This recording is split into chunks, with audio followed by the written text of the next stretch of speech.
തളിപ്പറമ്പിൽ P K. ശ്യാമളയെ സ്ഥാനാർത്ഥിയാക്കാനുള്ള തീരുമാനത്തിനെതിരെ കണ്ണൂർ CPM-ൽ വ്യാപക പ്രതിഷേധമാണ്. പാർട്ടി അംഗങ്ങളും പ്രവർത്തകരും സമൂഹമാധ്യമങ്ങളിൽ എതിർപ്പറിയിച്ച് രംഗത്തെത്തി. M.V. ജയരാജനും P. ജയരാജനും ഉൾപ്പെടെ മുതിർന്ന നേതാക്കളെ മത്സരിപ്പിക്കണമെന്ന് ഒരു വിഭാഗം ആവശ്യപ്പെട്ടു. CPM നിർണായക സംസ്ഥാന കമ്മിറ്റി ഇന്ന് ചേരും. അർജുൻ കല്യാടുണ്ട്. Arjun Kalyad, good morning. അർജുൻ, CPM-ന്റെ സംസ്ഥാന കമ്മിറ്റി ഇന്ന് ചേരുന്നുണ്ട്. സെക്രട്ടേറിയറ്റിലെടുത്ത തീരുമാനമാണ് തളിപ്പറമ്പിൽ പി.കെ. ശ്യാമള മത്സരിക്കട്ടെ എന്നുള്ളത്. ഗോവിന്ദ മാഷിന് വലിയ ഭൂരിപക്ഷത്തിൽ കടുത്ത മത്സരം അവിടെ ഉണ്ടായിരുന്നു എന്നുള്ള കാര്യത്തിൽ സംശയമില്ല. അബ്ദുൾ റഷീദ് കനത്ത വെല്ലുവിളിയാണ് ഉയർത്തിയത്. പക്ഷേ അതിനെ ഗോവിന്ദ മാഷ് മറികടന്നു വന്നു. തളിപ്പറമ്പ് സീറ്റിൽ മത്സരിച്ചാൽ വിജയിക്കാവുന്ന സാധ്യതയുള്ളൂ. പക്ഷേ നല്ല സ്ഥാനാർത്ഥിയെ നിർത്തിയില്ലെങ്കിൽ മറുഭാഗത്ത് റഷീദിനെ പോലുള്ള സ്ഥാനാർത്ഥിയാണെങ്കിൽ, റഷീദ് അല്ലെന്നാണ് കേട്ടത്, എന്നാൽ പോലും ആ മണ്ഡലം ഇങ്ങ് പോരുന്നതാണ്. പക്ഷേ കെ ശൈലജയെ പേരാവൂരിലേക്ക് കൊണ്ടുപോവുകയും നേരത്തെ സുകന്യയെ തളിപ്പറമ്പിലേക്ക് പരിഗണിക്കുകയും ഒക്കെ ചെയ്തിരുന്നതാണ്. ഇപ്പോൾ സുകന്യ അല്ല, പകരം പി.കെ. ശ്യാമളയാണ് വരുന്നത്. അത് ഗോവിന്ദ മാഷിൻ്റെ വൈഫാണ്. അപ്പോൾ അത് വലിയ രീതിയിലുള്ളൊരു പ്രതിഷേധം ഉണ്ടാക്കിയിട്ടുണ്ടെന്നാണ് മനസ്സിലാക്കുന്നത്. കുറച്ചുകൂടി സീനിയറായ ആളുകൾ അവിടെ മത്സരിക്കണം എന്നുള്ളതാണോ പാർട്ടിയിൽ ഉയരുന്ന ഒരു പ്രധാനപ്പെട്ട ആവശ്യം ചിലർക്കെങ്കിലും?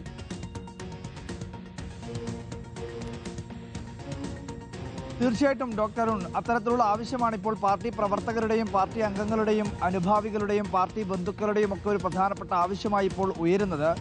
നിരവധിയായിട്ടുള്ള വാട്സപ്പ് ഗ്രൂപ്പുകൾ, അത് പാർട്ടിയുടെ ഔദ്യോഗിക ഗ്രൂപ്പുകളായിക്കോട്ടെ, പാർട്ടിയുടെ അനൗദ്യോഗികമായിട്ടുള്ള ഗ്രൂപ്പുകളായിക്കോട്ടെ, പാർട്ടിയുടെ സാംസ്കാരിക സംഘടനകൾ, അതിൻ്റെ ക്ലബ്ബുകൾ, വിവിധ ബ്രാഞ്ചുകൾ തലത്തിലൊക്കെ പ്രവർത്തിക്കുന്ന ഒരുപാട് അത്തരത്തിലുള്ള ഗ്രൂപ്പുകളിലും വാട്സപ്പ് ഗ്രൂപ്പുകളിലുമൊക്കെ അത്തരം നിരവധിയായിട്ടുള്ള ചർച്ചകൾ ഇപ്പോൾ സജീവമായി നടന്നുകൊണ്ടിരിക്കുകയാണ്. അതിന് പുറമെ ഈ പറയുന്ന ഫേസ്ബുക്കിലും ഇൻസ്റ്റഗ്രാമിലും ഒക്കെ നിരവധി ഐഡികളിൽ നിന്നും, അതായത് പാർട്ടി അംഗങ്ങളായിട്ടുള്ളവരും അനുഭാവികളായിട്ടുള്ളവരും ഒക്കെ അത്തരം ചില കാര്യങ്ങളൊക്കെ മുന്നോട്ട് നിർത്തുകയാണ്. ഏറ്റവും പ്രധാനമായി സംസ്ഥാന സെക്രട്ടേറിയറ്റ് അംഗം M.V. ജയരാജനെയോ P. ജയരാജനെയോ ഉൾപ്പെടെ മുതിർന്ന നേതാക്കളെ തളിപ്പറമ്പിൽ പരിഗണിക്കണമെന്നുള്ള ആവശ്യം ഉൾപ്പെടെ ഇത്തരം ആളുകൾ ഈ സമൂഹ മാധ്യമങ്ങളിൽ എഴുതുന്നുണ്ട്. അതിനു പുറമെ ജില്ലാ സെക്രട്ടേറിയറ്റ്, സംസ്ഥാന ഭാരവാഹികളെ അല്ലെങ്കിൽ സംസ്ഥാന കമ്മിറ്റി അംഗങ്ങളെ ഒന്നും തന്നെ പരിഗണിച്ചിട്ടില്ല എങ്കിൽ ജില്ലാ തലത്തിൽ പ്രവർത്തിക്കുന്ന ആരെയെങ്കിലും, ജില്ലാ സെക്രട്ടേറിയറ്റ് അംഗങ്ങളായിട്ടുള്ള N. Sukanya, P.V. Gopinath, T.K. Govindan, ഇവർ മൂന്ന് പേരും ഈ പറയുന്ന മണ്ഡലത്തിൻ്റെ ഭാഗമായി നിൽക്കുന്നവരാണ്, അല്ലെങ്കിൽ മണ്ഡലവുമായി ജനകീയ അടിത്തറയുള്ളവരാണ്. അപ്പോൾ അവരിൽ ആരെയെങ്കിലും പരിഗണിച്ചുകൂടെ എന്നുള്ള ചോദ്യം കൂടി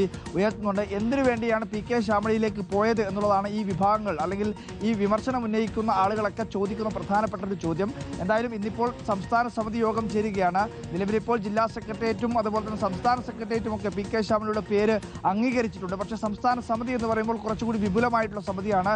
കാര്യമായ ചർച്ചകൾ നടക്കുന്ന ഒരിടം എന്ന രീതിയിൽ തന്നെ അതിനകത്ത് കൃത്യമായ രീതിയിൽ ചർച്ച നടന്ന ഒരു തീരുമാനത്തിലേക്ക് എത്തും. എന്തായാലും നേരത്തെയൊക്കെ നമ്മൾ പറഞ്ഞതുപോലെ ഈ പേര് മാറാനുള്ള സാധ്യത വളരെ വളരെ വിരളമാണ്. പക്ഷേ എങ്കിൽ കൂടിയും അതിനകത്തൊരു സാധ്യതയുണ്ട്. കാരണം സംസ്ഥാന സമിതി ചർച്ച ചെയ്ത് തീരുമാനിച്ച് തളിപ്പറമ്പിലുള്ള മണ്ഡലം കമ്മിറ്റി യോഗത്തിൽ ഉൾപ്പെടെ ഇത് അംഗീകരിച്ചാൽ മാത്രമേ പാർട്ടിക്ക് ഔദ്യോഗികമായി ഇത് പ്രഖ്യാപിക്കാൻ വേണ്ടി കഴിയുള്ളൂ. അതുവരെയും ഈ സ്ഥാനാർത്ഥികൾ മാറി മറിയാനുള്ള സാധ്യത മുന്നിലുണ്ട്. പക്ഷേ അതിനുള്ള സാധ്യത വളരെ വിരളമാണ്. എങ്കിൽ കൂടി ആ സാധ്യത അടഞ്ഞിട്ടില്ല എന്നുള്ളതാണ് ഈ പാർട്ടി പ്രവർത്തകരുടെയും, അതായത് പി.കെ. ശ്യാമളയ്ക്കെതിരായിട്ടുള്ള വിമർശനം ഉന്നയിക്കുന്ന പാർട്ടി പ്രവർത്തകരുടെയും അണികളുടെയും ഒക്കെ ഒരു വിശ്വാസം. അതുകൊണ്ട് പാർട്ടി അവസാനം, അതായത് 8-ാം തീയതി പ്രഖ്യാപിക്കുമെന്നാണ് മനസ്സിലാക്കുന്നത്.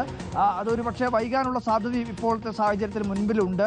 അതുകൊണ്ട് തന്നെ പാർട്ടി പ്രഖ്യാപിക്കുന്നത് വരെ പി.കെ. ശ്യാമള എന്നുള്ള സ്ഥാനാർത്ഥിത്വം നമുക്ക് പറയാൻ വേണ്ടി കഴിയില്ല. പക്ഷേ എങ്കിൽ കൂടിയും ഈ പറയുന്ന ആളുകളൊക്കെ പറയുന്നത് അത് മാറ്റം വരുത്തും, പാർട്ടി ജനങ്ങളുടെ വികാരം മനസ്സിലാക്കും എന്നുള്ളതൊക്കെയാണ് അവരുടെ ഒരു പ്രതീക്ഷയായി ഇപ്പോൾ നിൽക്കുന്നത്. Doctor P K. Shyamala M.V. Govinda മാഷിന്റെ ഭാര്യ എന്ന നിലയിലല്ല പാർട്ടി ഇപ്പോൾ സ്ഥാനാർത്ഥി പട്ടികയിൽ എത്തിയിരിക്കുന്നത്. പകരം മഹിളാ അസോസിയേഷന്റെ ജില്ലാ സെക്രട്ടറി എന്ന ഒരു പദവി കൂടി വഹിക്കുന്നുണ്ട് പി.കെ. ശ്യാമള. പ്രേക്ഷകർക്കറിയാം, ആന്തൂർ നഗരസഭയിൽ ഉണ്ടായിരുന്നു. എന്തായാലും നിലവിൽ 2 തവണ തളിപ്പറമ്പിനെ പ്രതിനിധാനം ചെയ്ത് ജെയിംസ് മാത്യുവിനെ പ്രേക്ഷകർക്കറിയാമല്ലോ. ജെയിംസ് മാത്യുവിൻ്റെ ആയിരുന്നു സുകന്യ. അപ്പോൾ സുകന്യയെ ജില്ലാ സെക്രട്ടേറിയറ്റിൽ ഉള്ളതുകൊണ്ട് സുകന്യയെ കൊണ്ടുവരണം എന്നൊരു വിഭാഗം ആവശ്യപ്പെടുന്നു. അതല്ല ജയരാജനോ P. ജയരാജനോ മത്സരിക്കട്ടെ എന്ന് പറയുന്നു. അതല്ല മഹിളാ അസോസിയേഷൻ്റെ ജില്ലാ സെക്രട്ടറിയായ പി.കെ. ശ്യാമളയെ മത്സരിപ്പിക്കാം എന്ന് ചില ആളുകൾ പറയുന്നു. ഗോവിന്ദ മാഷ് പക്ഷേ സെക്രട്ടേറിയറ്റിൽ ഇക്കാര്യത്തിൽ പി.കെ. ശ്യാമളയ്ക്ക് അനുകൂലമായി നിലപാടെടുത്തില്ല എന്നാണ് ഞാൻ മനസ്സിലാക്കുന്നത്. ജില്ലാ സെക്രട്ടറി തീരുമാനത്തോടും ഗോവിന്ദ മാഷ് അനുകൂലമായിട്ട് പ്രതികരിച്ചിരുന്നില്ല എന്നാണ്. ഗോവിന്ദ മാഷിൻ്റെ മനസ്സിൽ വേറെ ആരോ ആയിരുന്നു എന്നാണ് നമ്മൾ മനസ്സിലാക്കുന്നത്. പക്ഷേ അതൊന്നും പാർട്ടി സെക്രട്ടറി തുറന്നു പറഞ്ഞിട്ടില്ല എന്നാണ് മനസ്സിലാക്കുന്നത്. പക്ഷേ ഇത് മറ്റാരുടെയോ അഭിപ്രായമാണ്. അതെന്തായാലും പരിഗണിച്ചു ജില്ലാ സെക്രട്ടറി. അതിനുശേഷം നേരെ സംസ്ഥാന സെക്രട്ടേറിയറ്റിലേക്ക് പോകുന്നു. അവിടെയും ആ പേര് വന്നു. ഇന്ന് സംസ്ഥാന സമിതിയിൽ പരിഗണിച്ച് അത് പൂർണ്ണമാവുകയാണെങ്കിൽ പിന്നെ തളിപ്പറമ്പിൽ മത്സരിക്കുക പി.കെ. ശ്യാമളയായിരിക്കും, സുകന്യ ആയിരിക്കില്ല.